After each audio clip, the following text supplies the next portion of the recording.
11th tore holes in thousands of families and millions of hearts. But the terrorist attacks were also the horrifying linchpin that helped bring one Boca Raton couple together. News Channel 5's Evan Axelbank tells us their story, one they've spent years writing literally.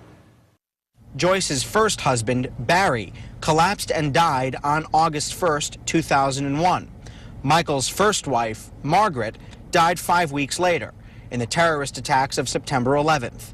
Joyce laid down next to Barry, who mentioned he was experiencing pain. It never occurred to her Barry would die before her. Margaret left later for her bus ride to Lower Manhattan, where she worked for Cantor Fitzgerald as a receptionist on the 103rd floor of the North Tower of the World Trade Center. All he could do was wander aimlessly throughout Lower Manhattan looking for his wife. Since 2006, Michael and Joyce Conner have typed 39,218 words, 83 pages, about how they became a couple. As horrible as the events were of 9/11 and Joyce's husband's death, they do fade a little bit, but you don't want them to fade. Heart attacks and terrorist attacks. This tremor was accompanied by a rumble that was unlike anything he had ever heard.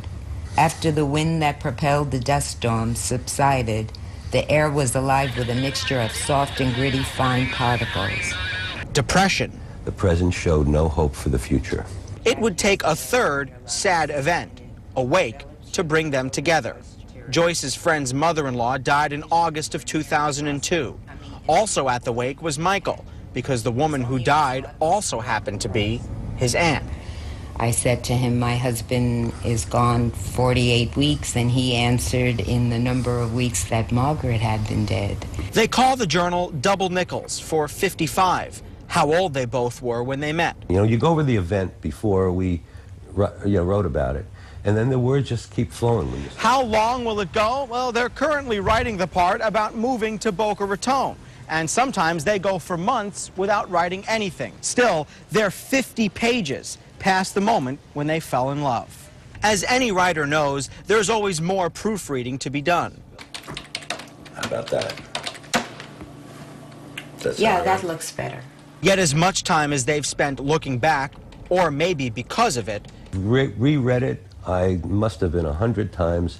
It's the future that this couple, who are both retired, work on. And we do realize whatever you have may not be there tomorrow. So I think it's with that attitude that we share our life now. Evan Axelbank, WPTV, News Channel 5. Would they ever make it into a book? Only if someone asked them. They say they're just fine with the fact that only 5 people have read it, and this couple will spend the 10th anniversary of 9/11 at Ground Zero, where they will mark the death of Mary Margaret Conner. She was 57 years old. Join us.